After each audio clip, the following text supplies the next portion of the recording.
Hello everyone, welcome back to my channel again with a new topic, food service equipment. The food service equipment are furniture, cutlery, crockery, glassware that is used by the guest and staff in the service area. There is a range of food service equipment that is available in the market and that fulfill the requirement of various style of food service in the operations.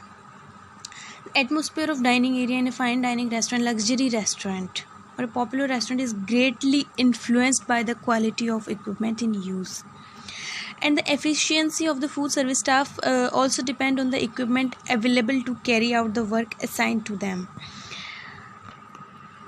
I hope कि आपको इतना कुछ समझ में आ गया होगा कि जो इक्विपमेंट्स होते हैं कि हम क्या क्या यूज़ करते हैं हमारी होटल इंडस्ट्री में, जो कि हमारे गेस्ट के द्वारा भी यूज़ किए जाते हैं और हमारे स्टाफ के थ्रू भी यूज़ किए जाते हैं. But the main thing is that कि वो जो आपका एटमॉस्फेयर है, आपकी जो थीम है, वो आपका एक स्टैंडर्ड शो करता है. जो इक्विपमेंट होते हैं कि आप किस टाइप का जो स्टैंडर्ड है वो कैरी कर रहे हैं आपके एस्टैब्लिशमेंट में. अगेन हम बात करने वाले हैं कि सबसे फर्स्ट जो हमारा furniture. It is available in many shapes, sizes, materials, colors and designs. All these aspects must be taken into account while selecting them so that the furniture blends with the decor of the food service area. जो furniture है वो हमें बिल्कुल अपनी जो establishment है उसकी जो थीम है, जो उसका स्टैंडर्ड है, जो उसकी रिक्वायरमेंट है, जो उसकी क्लाइंटल रिक्वायरमेंट है, जो डिमांड है, उसके हिसाब से होना चाहिए, क्योंकि उसको हम गेस्ट को अट्रैक्ट कर सकते हैं, इन्फ्लुएंस कर सकते हैं. अब सोचो कि हमारी थीम कुछ हो रहा है और फर्नीचर हमारा कुछ हो रहा है, तो वो एक मैचिंग सिचुएशन नहीं होगी कि हाँ हमारा जो थीम के हिसाब से मैच कर रहा है फर्नीचर. तो ये बहुत ही एक इम्पोर्टेंट फैक्टर है जो कि बहुत ज़रूरी होता है.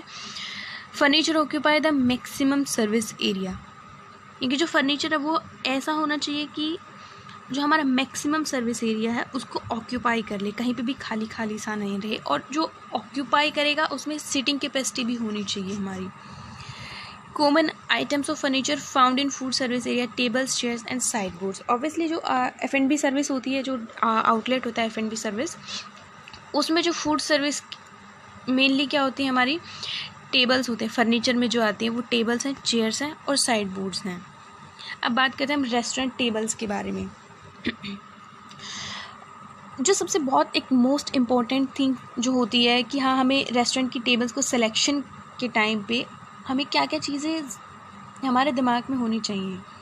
Size and shape, that area available होना चाहिए कि हम अलग अलग हमने सेग्रीगेशन करा कि हमारा कैश काउंटर भी हो गया, वेटिंग एरिया भी हो गया. उसके बाद जो हमारा एरिया बचता है वो हमारा उसको फुलफ़िल कर ले, कि हमारा पूरा ऑक्यूपाई कर ले उस चीज़ को, उस जगह को, यानी कि वो प्रॉपर यूटिलाइजेशन हो जाए और इजीली हम मूव कर सके वहाँ पे. कि एक गेस्ट के जाने की जगह है, दो की जाने की जगह, वो इस हिसाब से होना चाहिए. कई बार ऐसा होता है कि कोई एक गेस्ट खाना लेके आ रहा है या फिर कोई स्टाफ ही सर्व करने के लिए जा रहा है गेस्ट की टेबल पे, तो ऐसा नहीं होना चाहिए कि बिल्कुल ही रास्ता ना हो कि सिर्फ एक ही जो इंसान है वो ही जा सकता है. तो इस हिसाब से उसको प्रिपेयर करना चाहिए. स्पेस जो यूटिलाइज़ करना चाहिए वो इस हिसाब से होना चाहिए कि हाँ इजीली वहाँ पे 2 या 3 लोग जो हैं वो इजीली मूव कर सकें. Space for gangways and side boards. जो स्पेस है हमारा साइड बोर्ड्स के लिए भी अवेलेबल होना चाहिए, कि जो साइड बोर्ड्स होते हैं वहाँ पे भी ऑब्वियसली जो हमारा स्टाफ होता है वही हैंडल करता है, वही ऑपरेट करता है साइड बोर्ड्स को. तो वहाँ पे भी हमें ज़रूरत होती है कि वहाँ पे 2 या 3 लोगों के खड़े होने की जगह हो गया, काम करने की जगह हो गई. तो उस हिसाब से जो हमारा फर्नीचर है साइड बोर्ड वाला, हम इस तरीके से उसको फिट करना चाहिए और स्पेस भी हमारा उसी हिसाब से अवेलेबल होना चाहिए. नेक्स्ट हमारा table size and sitting capacities.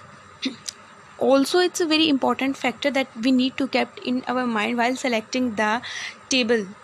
उसको जो साइज़ है वो भी हम उस हिसाब से होना चाहिए कि वो इजीली हम एक कम स्पेस में ज़्यादा से ज़्यादा जो चेयर्स है वो हम अरेंज कर सकें. और सीटिंग कैपेसिटी कि उस एक पर्टिकुलर एरिया में हम कितने लोगों को बैठा सकते हैं.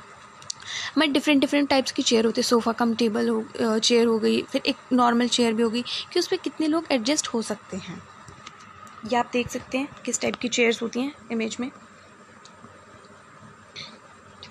नेक्स्ट है हमारी टेबल्स.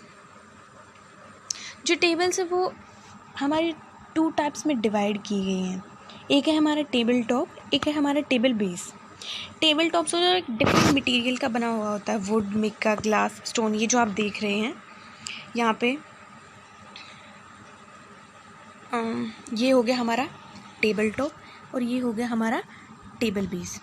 अब जो हमारा जो ये टेबल बेस है वो इस तरीके से बनाना कि ये हमारा वुड का भी हो जाता है, मिका का भी हो जाता है, स्टोन का भी बना हुआ होता है, और इनकी जो शेप होती है वो रेक्टेंगुलर होती है, स्क्वायर होती है, राउंड होती है। जो टेबल टॉप्स है वो ऐसा होना चाहिए कि टेबल बेस के हिसाब से मैच होना चाहिए। अब जो ये टेबल है इसके हिसाब से मैच होना इसलिए ज़रूरी है क्योंकि, जस्ट वेट अ मिनट, वो हमारा इसलिए मैच होना ज़रूरी है क्योंकि अब टेबल टॉप हमारा किसी और कलर का हो गया है, अब हमारा बेस किसी और का है, तो वो चीज़ जो है थोड़ी एक फिट नहीं बैठती है चीज़ के लिए। मतलब हमारी डेकोरेशन के हिसाब से वो जो टेबल होगी वो बिल्कुल फिट नहीं बैठेगी, मतलब ऐसा अच्छा भी नहीं लगेगा दिखने में भी। टेबल बेसिस आती है हमारी, these are holding post of tables and come in a variety of designs that are best selected to best match the theme and design of the dining area. जो हमारी ये टेबल्स होती है, round tables, एक रूमियर सा feel देती हैं बिल्कुल। और जो हम जो सिलेक्शन करते हैं टेबल टॉप्स का वो बहुत ही फिक्स्ड बेस होना चाहिए। जो सर्विस यूनिट है बहुत ही फास्ट फूड आउटलेट्स हो गई, जैसे कि वो हाई सीट टर्नओवर होता है, वहाँ का एक इनफॉर्मल सर्विस होती है। जो वहाँ का जो टेबल टॉप्स है वो ग्रेनाइट, मिका, मार्बल और ग्लास का होता है क्योंकि वो क्लीनिंग करने में बहुत ईजी हो जाता है। और जो टेबल टॉप्स ऐसी सी जगह पर जो भी हम देखते हैं वो सिर्फ एक मैट से कवर होती है, वहाँ पे कुछ भी लाइक बेस क्लॉथ या फिर किसी और अदर कुछ भी वहाँ पे टेबल के ऊपर प्लेस नहीं किया होता है। वो बिल्कुल ऐसी की ऐसी होती है, जैसे कि आप इमेज में देख रहे हैं वो बिल्कुल ऐसी की ऐसी होती हैं। अब बात आती है कि बेस क्या होता है। बेस होता है एक wooden table top covered with thick woollen cloth, that's called base. अब आप इसमें देख रहे होंगे कि ये क्या है, ये जो है ये हमारा बेस क्लॉथ है जो कि हमारे पूरी जो टेबल है उसको कवर कर लेता है, ठीक है। जो अब इसके बाद इसका फ़ायदे क्या होते हैं हमें, उसके फ़ायदे हमें ये होते हैं कि जो भी हमारी नॉइस होती है, कटलरी, क्रॉकरी को जो हम प्लेस करते हैं वहाँ पे, अगर बेस क्लॉथ नहीं होगा उसकी जो नॉइस है वो बहुत ज़्यादा परेशान कर देती है। कुछ एनोइंग गेस्ट होते हैं उनको पसंद नहीं होती, तो ये उसमें हेल्प करती है कि जो नॉइस होती है उसको रिड्यूस कर देती है कटलरी और क्रॉकरी की। जो टेबल टॉप है उसको प्रोटेक्ट करती है हीट से, क्योंकि जो हमारी बहुत सारी डिश होती हैं बिल्कुल हॉट प्लेट में लेकर आते हैं और उस पर रख देते हैं, तो चांसेस होते हैं कि वो उसको डैमेज कर सकती है, सरफेस को, टेबल टॉप को जो है वो डैमेज कर सकती है वो हीट, तो उसमें भी ये प्रोटेक्ट करता है काफ़ी हद तक। फिर होता है कि grip, it provide the grip to the table cloth. उसके जो टेबल क्लॉथ है, अब ये हमारा बेस क्लॉथ हो गया, उसके बाद हमारा टेबल क्लॉथ जो होता है उसमें हेल्प करता है, उसकी ग्रिप बना के रखता है कि वो इधर से उधर मतलब स्लिपरी ना हो। उसके बाद नेक्स्ट पॉइंट आता है कि protect the wrist of the customer. जो कस्टमर की रिस्ट होती है उसको प्रोटेक्ट करता है कि खाते टाइम किसी की कोई अगर जो हमारी स्क्वायर टेबल होती है, राउंड टेबल में उतना नहीं होता, स्क्वायर टेबल जो होती है उसमें हो सकता है कि कहीं से कोई एज जो होती है वो गेस्ट को लग जाए, तो एक एक्सीडेंट के चांसेस हो सकते हैं, तो इसलिए वो उसमें भी हेल्प करता है कि डाइनिंग करते टाइम पे गेस्ट को भी प्रोटेक्ट करता है। नेक्स्ट आता है हमारा साइज़ ऑफ टेबल्स। ये बहुत ही इम्पोर्टेंट चीज़ है, साइज़ ऑफ टेबल्स। एक डिफरेंट टाइप की जो साइज़ होते हैं वहाँ पे होटल में। अब जो स्टैंडर्ड हाइट होती है टेबल की वो होती है आपकी 30 इंच। 30 इंच हो गई आपकी जो टेबल की साइज़ है वो। अब साइज़ ऑफ कवर यानी कि जो 30 इंच होती है वो आपकी पर्टिकुलर कवर के हिसाब से होती है, सिंगल पर्सन के हिसाब से। ऐसा नहीं है कि आप 6 पैक्स की को आप अज्यूम कर रहे हो कि हाँ 30 की होगी। अब वो जो अब स्टैंडर्ड हाइट हो गई वो तो 30 हो गई टेबल की, और जो कवर का साइज़ होता है वो होता है 24 इंच इंटू 15। अब वो कैसे होता है, अब उसको हम सेग्रीगेट कैसे करते हैं कि जो 24 इंटू 15 है ये कैसे हमने डिवाइड किया हुआ है। फॉर एग्जांपल ये हमारा जो स्क्वायर टेबल होती है उसके हिसाब से बनाया हुआ है। डायमीटर और साइड प्लेट, जो हमारी साइड प्लेट होती है उसका डायमीटर होता है हमारा इतना हो गया। अब फुल प्लेट का हो गया हमारा बिल्कुल, क्योंकि वो साइज़ में ऑब्वियसली बड़ी होती है। फिर जो हमारी कटलरी होती है उसके लिए भी हमें थोड़ा साइज़ चाहिए, वो कि 8 इंचेस। जो टोटल हो गया वो हमारा हो गया 24 इंचेस। अब ये यहाँ के स्पेस की बात कर रहे हैं कि हमारा इतना होना चाहिए, ये कि यहाँ पे हमारी जो हमारी साइड प्लेट हो गई वो रहेगी, फिर यहाँ पे हमारी जो फुल प्लेट है वो रहेगी। उसके बाद हम कटलरी प्लेस कर रहे हैं, उसके लिए हमें स्पेस चाहिए। तो ये जो आप इतना हिस्सा देख रहे हो, इतना जो स्पेस देख रहे हो, वो 24 इंच होता है। उसके बाद आता है हमारा 15 इंच, जो कि विड्थ होती है टेबल की। अब जो विड्थ होती है वो हम कैसे एज्यूम करते हैं कि कितनी होनी चाहिए। जो फुल प्लेट की जो विड्थ होती है वो होती है 10 हो गई। और फिर उसके बाद जो हमारी हमें कितना स्पेस चाहिए होता है, जो हम कटलरी प्लेस करते हैं यहाँ पे, हमें जो 1/2 इंच होता है उसका गैप देना पड़ता है कटलरी को प्लेस करते टाइम पे। उसके बाद होता है हमारा वाटर गॉबलेट के लिए हमें जो स्पेस चाहिए होगा वो 4.5 इंच का होता है, जो कि यहाँ पे होगा। तो उस हिसाब से जो हम हाइट जो इसकी मेजर करते हैं, जो विड्थ होती है वो हम इस हिसाब से मेजर करते हैं कि कितने स्पेस को कवर करेगा ये 15 इंच। तो आई होप कि आपको ये चीज़ जो थोड़ी समझ में आ गई होगी कि हम किस तरीके से डिवाइड करते हैं कि 24 × 15। नेक्स्ट हम बात करने वाले हैं table size and their capacities. यहाँ पे हमने जो बात करी थी वो सिर्फ की थी कि हाँ, जो सिर्फ एक पर्टिकुलर जो एक सिंगल पर्सन के हिसाब से जो टेबल का साइज़ होना चाहिए उसके बारे में बात की थी हमने, जो इंचेस एंड विड्थ और जो लेंथ है, हाइट है, उसके बारे में बात की थी। अब हम बात करने वाले table sizes and their capacities. अब जो टेबल साइज़ और कैपेसिटी है उसके बारे में बात करने वाले। 30 इंच टेबल की हाइट होती है, आप देख सकते हैं इसमें। वो जो शेप जो स्क्वायर होती है, स्क्वायर टेबल जो होती है 30 इंच की, उसकी हाइट होती है और वो कितने कवर्स को कैपेसिटी होती है उसकी, कितने कवर की वो होती है, सिर्फ 2 लोगों के लिए, चूँकि एक अपोजिट में बैठेंगे दोनों के दोनों। उसके बाद होती है हमारी 36 इंच की स्क्वायर टेबल होती है वो भी, लेकिन वो 4 लोगों की कैपेसिटी रखती है, 1 ऑन ईच साइड, यानी कि हर साइड में एक जो गेस्ट है वो बैठ सकता है। उसके बाद है 13 × 48, वो रेक्टेंगल होती है 4 लोगों के लिए, 2 ऑन ईदर। यहाँ पे हर एज पे नहीं बैठेगा कोई भी, हर साइड में। यहाँ पे 2 अलग अलग जगह पे बैठेंगे, 2 गेस्ट एक साइड में, 2 गेस्ट एक साइड में। अब जैसे कि आप देख रहे हैं कि जैसे यहाँ पे हो गया, ये हमारी जो है रेक्टेंगुलर है, यहाँ पे 2 गेस्ट इधर बैठेंगे, 2 गेस्ट हमारे इधर बैठेंगे। ये होती है हमारी ये स्क्वायर हो गई, जहाँ पे 2 लोगों के लिए भी जो 30 इंच की होती है वो भी ऐसी होगी, एक गेस्ट यहाँ पे बैठेगा, एक गेस्ट यहाँ पे बैठेगा अपोजिट में। फिर जो 36 इंच की होती है स्क्वायर टेबल होती है, जो 4 लोग बैठ सकते हैं, 1 ऑन ईच साइड, ठीक है। उसके बाद आती है हमारी 36 डायमीटर, जो एक राउंड टेबल होती है। सॉरी, हम 13 × 72 भूल गए थे। दैट इज़ रेक्टेंगल, जो 6 लोगों की कैपेसिटी करती हैं कि 3 ऑन ईच साइड। उसके बाद आती है 36 डायमीटर, राउंड टेबल होती है, 4 लोगों की कैपेसिटी रखती है।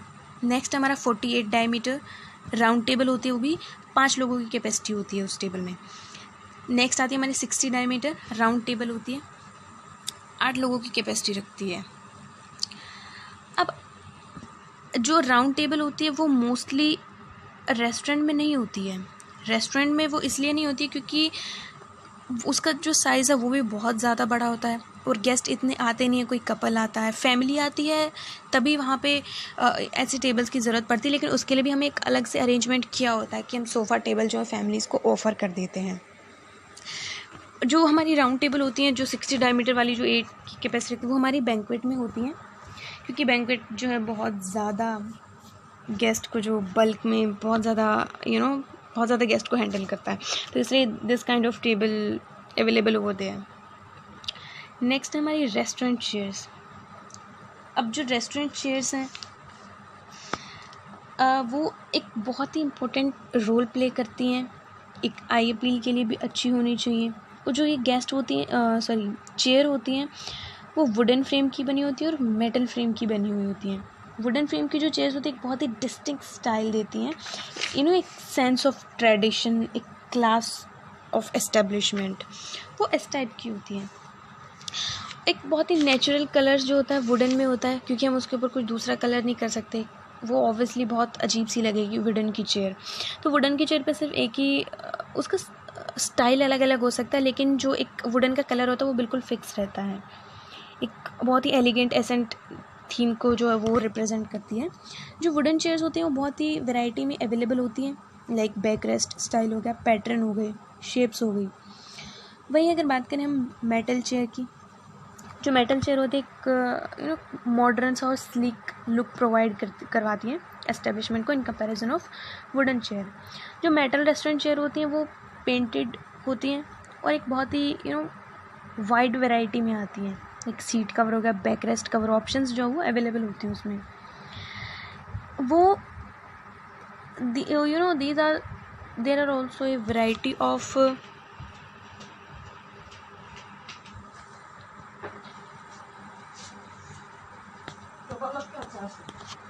ऐसे करूँ बल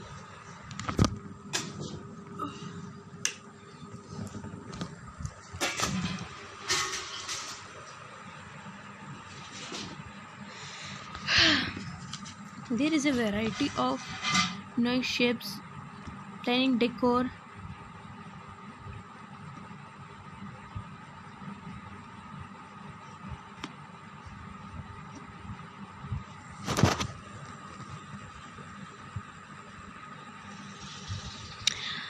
जो चेयर्स का सिलेक्शन होता है वो आपके ऊपर डिपेंड करता है कि आपका टारगेट क्लाइंट कैसे हैं, प्रोफाइल कैसी है रेस्टोरेंट की। और उसके बाद जो चेयर्स होती हैं वो विद आर्म्स और विदाउट आर्म्स उसमें अवेलेबल होती हैं। नेक्स्ट है some points while selection of the chairs, कि आपको जो चेयर्स है वो विद आर्म्स चाहिए, विदाउट आर्म्स चाहिए, आपका क्लाइंट प्रोफाइल कैसी है रेस्टोरेंट की, स्टैकेबल होनी चाहिए, कोलैप्सिबल, क्योंकि उसमें जो इजीली आप चेयर्स को बहुत अच्छे तरीके से स्टोर कर सकते हो। और सबसे मेन चीज़ होती है कि कंफर्टेबल होनी चाहिए और उसकी ड्यूरेबिलिटी होनी चाहिए कि आपकी कितनी लॉन्ग लास्टिंग वो चलने वाली है चेयर। नेक्स्ट है हाइट ऑफ चेयर्स। अब हम ध्यान से देखेंगे इस चीज़ को कि जो हाइट है, यानी कि जो आपकी पूरी हाइट जो आप ये देख रहे हो, ये 1.5 जो इंच है वो इनकी फ्लोर टू सीट, अरे नहीं सॉरी, ये जो आप देख रहे हैं पूरी जो टोटल हाइट होती है जो इसकी चेयर की, वो होती है आपकी फ्रॉम फ्लोर टू टॉप हो गई आपकी 39 इंचेस। अब जो हाइट चेयर की आपकी सीट से लेके फ्लोर तक, यानी कि यहाँ से लेके यहाँ तक वो 18.5 इंचेस की होती है। और जो यहाँ से टॉप ये जो इसकी डेप्थ होती है वो होती है आपकी 18.1.5 इंच। 1.5 ये इसलिए बोला गया क्योंकि जो आप ये वाला सेक्शन देख रहे हो, ये 1.5 जो इसमें कवर होता है हाइट में, और जो अगर ये जो आप ये कुशन टाइप देख रहे हो, इसका लेदर देख रहे हो, ये डेप्थ में कवर होता है आपका, तो इसलिए 1.5 इसमें बोला गया। तो जो हाइट होती है चेयर की फ्लोर टू सीट तक वो आपकी होती है 1.5 इंच, एंड जो डेप्थ होती है वो 18.5 इंच, और जो टोटल होती है वो होती है 39 इंचेस। आई होप आपको ये चीज़ जो समझ में आई होगी। उसके बाद होती है high chair and booster seats. जो हाई चेयर्स होती है स्पेशली हम जो चिल्ड्रंस के लिए होती है, क्योंकि कुछ फैमिलीज़ होती हैं कि वो अपने बेबीज़ के साथ आती हैं, वो बेबीज़ को कैरी नहीं कर सकते at the time of dine, तो इसीलिए जो ये स्पेशली चिल्ड्रन के लिए बनाई गई है। आप इमेज में देख सकते हैं कि किस तरीके से बनाई जाती हैं हाई चेयर्स, जो एक वुडन और प्लास्टिक दोनों में अवेलेबल होती हैं, एक बहुत सारे कलर्स में भी आते हैं बच्चों को अट्रैक्ट करने के लिए। फिर होती है हमारी बैंक्वेट टेबल्स। बैंक्वेट टेबल्स जो होती हैं वो फंक्शंस में हमारे यूज़ की जाती हैं। शेप्स एंड साइजेस में बहुत डिफरेंट शेप एंड साइजेस में जो वो अवेलेबल होती हैं। Common tables are round and long, क्योंकि बैंक्वेट में जितनी भी टेबल यूज़ की जाती हैं वो सारी की सारी राउंड होती हैं और बहुत बड़ी होती हैं, क्योंकि वहाँ पे बहुत ज़्यादा लोगों को जो है हैंडल करना पड़ता है, क्योंकि बैंक्वेट जो वो बल्क में गेस्ट को हैंडल करता है। और जो स्टैंडर्ड साइज़ होता है टेबल का वो 6 फीट होता है, 2.5, यानी कि पर कवर के हिसाब से 2.5 इंच जो है वो 2.5 फीट जो है वो गेस्ट के लिए पर पर्सन के लिए अवेलेबल होता है। फिर है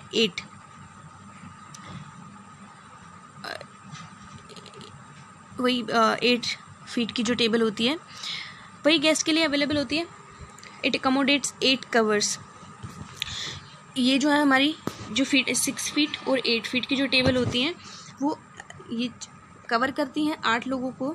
6 फीट वाली 6 गेस्ट को कवर करेंगी, 8 फीट वाली जो है वो 8 गेस्ट को कवर करेंगी। और जो प्रॉपर एक एरिया होता है 2.5 फीट का जो है वो पर पर्सन के हिसाब से एलोकेट किया जाता है। Other shapes of banquet tables. अब जो बैंक्वेट टेबल्स की जो शेप्स होती हैं उसके बारे में बात करते हैं। Quarter moon, half moon and serpentine, rectangle, round. Quarter moon का आपको पता है कि जो क्वार्टर मून एक फुल मून होता है उसका जो 4th पार्ट होता है वो हो गया क्वार्टर मून। हाफ मून आप समझ गए होंगे। रेक्टेंगल भी यू नो वेरी वेल। अब जो सर्पेंटाइन होता है, सर्पेंटाइन टेबल जो कुछ लोगों को बहुत कन्फ्यूजन होता है कि सर्पेंटाइन जो टेबल होती है वो किस टाइप की होती है। अब आप देख सकते हैं जो यहाँ पे इमेज दिख रही है वो दोनों सर्पेंटाइन टेबल की, और जो सेटअप किया गया है वो सर्पेंटाइन टेबल से ही किया गया है। ये जो आप देख रहे हैं ये सिंगल टेबल है सर्पेंटाइन, एक ऐसी सी होती है, वो बिल्कुल प्रॉपर राउंड भी नहीं होती है और बिल्कुल हल्की सी बेंड हुई होती है। और आप जो ये सेटअप देख रहे हैं पूरा का पूरा ये बिल्कुल एक सर्पेंटाइन टेबल से ही बनाया गया है। आप इमेज से देख के आप कुछ एस्टिमेट मान सकते हैं कि कैसी होगी सर्पेंटाइन टेबल। उसकी जो सेटअप जो है वो बहुत अच्छा लगा हुआ है जो सेटअप किया गया है। उसके बाद आते हैं हम साइड बोर्ड पे। साइड बोर्ड क्या होता है, एक बैंक्वेट एक फूड सर्विस होता है। फूड सर्विस पर्सनल जो होते हैं वो अपने यूज़ के लिए उसको यूज़ करते हैं, लाइक क्विक सर्विस हो गई, बहुत एक एफिशिएंटली वर्क करने के लिए। अगर साइड बोर्ड अवेलेबल नहीं होता कि वो बहुत मुश्किल हो जाता है एक वेटर को काम करनी। इसको हम डमी वेटर भी बोलते हैं क्योंकि ये बहुत हेल्पफुल होता है। इसमें हम लोग cutlery, crockery, hollowware, menu card, check pads, accompanying sauce, बहुत सारी चीज़ें जो होती है वो हम इसमें स्टोर करके रखते हैं कि हमें सर्विस के टाइम पे हमें यहाँ से वहाँ उसको हमें भागना ना पड़े। साइड बोर्ड होते हैं कि आपका डिपेंड करता है कि number of side boards required for a service area depend on the following, यानी कि टोटल नंबर ऑफ कवर्स, यानी कि उस पर्टिकुलर एरिया में जो टोटल कवर्स है उसको वो टोटल कितने हैं उस हिसाब से एक साइड बोर्ड को जो है वहाँ पे प्लेस किया जाता है। स्पेस अवेलेबल, कि वहाँ पे स्पेस कितना अवेलेबल है। स्टाइल ऑफ सर्विस, कि जो सर्विस का स्टाइल है वो कैसा है, कि अगर ज़्यादा लोग होंगे तो वहाँ पे कितने लोगों को हम अच्छी सर्विस दे पाएंगे, कम लोग होंगे वहाँ पे कितने लोग को और सर्विस दे पाएंगे। वीआईपी एरिया है और मतलब नॉर्मल लोग भी आते रहते हैं जिन्हें कुछ इतना फ़र्क नहीं पड़ता सर्विसेज से। एक बहुत हाई प्रोफाइल गेस्ट होते हैं, वो स्टाइल ऑफ सर्विस वो इस चीज़ पे भी डिपेंड करती है। फिर एक क्वांटिटी ऑफ इक्विपमेंट, कि वहाँ पे उस एरिया में कितने इक्विपमेंट लगने वाले हैं, आपकी कटलरी, क्रॉकरी उस एरिया में कितने लगने वाले हैं। Number of waiter staff to share the sideboard, यानी कि कितने जो वेटर हैं, कितना स्टाफ है जो उस एक साइड बोर्ड को शेयर करता है। जो एक साइड बोर्ड होता है वो एटलीस्ट 6 to 8 टेबल्स जो है उसको असाइन की जाती हैं उस साइड बोर्ड को, जिसमें हमें टोटल 30 कवर्स होते हैं। और जो हमारा ऊपर जो टेबल टॉप होता है उसमें हमारी सॉसेस होते हैं, स्ट्रॉ होल्डर होता है, टूथपिक, स्टैंड, वाटर जग, मेनू कार्ड्स और वाइन लिस्ट जो हमारी बिल्कुल हमने प्लेस की हुई होती हैं। और उसको क्विक सर्विस इसलिए भी हो जाती है कि कोई गेस्ट मांगेगा तो हम झट से उसको 1 मिनट में उठा के गेस्ट को हम दिखा सकते हैं। कुछ भी लाइक मेन्यू हो गया, किसी को गेस्ट को वाटर चाहिए, कुछ भी। नेक्स्ट आता है हमारा रिसेप्शन डेस्क। रिसेप्शन डेस्क हम होस्टेस डेस्क भी बोलते हैं, जिसको जो रेस्टोरेंट में सबसे पहले आते ही जो गेस्ट है वो इंटरेक्ट होता है वो सबसे पहले रिसेप्शन पे ही आता है, इनकी होस्टेस डेस्क पे। एक बिल्कुल जो रेस्टोरेंट की एंट्रेंस होती है वहाँ पे उसको प्लेस किया होता है। ये स्पेशली जो स्पेशलिटी रेस्टोरेंट होते हैं, फाइन डाइनिंग रेस्टोरेंट होते हैं, वहाँ पे होता है जो होस्टेस के द्वारा यूज़ किया जाता है। गेस्ट को एस्कॉर्ट करती हैं, रिसीव करती हैं। अगर उनकी रिजर्वेशन होती है तो ठीक है, वो क्योंकि रिजर्वेशन अगर पहले होती है तो वो उन्हें पता होता है कि हाँ ये जो एरिया, ये वाली टेबल जो वो उस गेस्ट के लिए रिजर्व की गई है। अगर रिज़र्व नहीं होती है, रूम की जो गेस्ट होते हैं उनसे जो रूम नंबर वगैरह लेते हैं और वहाँ पे अपने सिस्टम में अपडेट करके गेस्ट को टेबल तक एस्कॉर्ट करके आते हैं। एक टेलीफोन होता है रिजर्वेशन डेस्क पे जो प्लेस किया होता है, रिजर्वेशन बुक होती है, टेलीफोन होता है जो कि हेल्प करता है रिजर्वेशन के टाइम पे भी, क्योंकि कुछ गेस्ट आते हैं, लोगों ने रिजर्वेशन करवाई होती है तो वो बहुत हेल्पफुल होती है रिजर्वेशन के बारे में पता लगाने के लिए। ये आप देख सकते हैं कि रिजर्वेशन जो ये होस्टेस डेस्क कैसा होता है। डिफरेंट होटल में बहुत डिफरेंट टाइप के जो होस्टेस डेस्क होते हैं अलग अलग होते हैं। आई होप आपको ये लेक्चर तो थोड़ा समझ में आया होगा। Thank you so much for the watching. अगर आपको लगता है कि लेक्चर आपको अच्छा लगे और आप किसी और की हेल्प करना चाहते हैं तो प्लीज़ इसको शेयर कीजिए, चैनल को सब्सक्राइब कीजिए, लाइक कीजिए वीडियो को अगर आपको हेल्पफुल लगी हो तो। Thank you so much.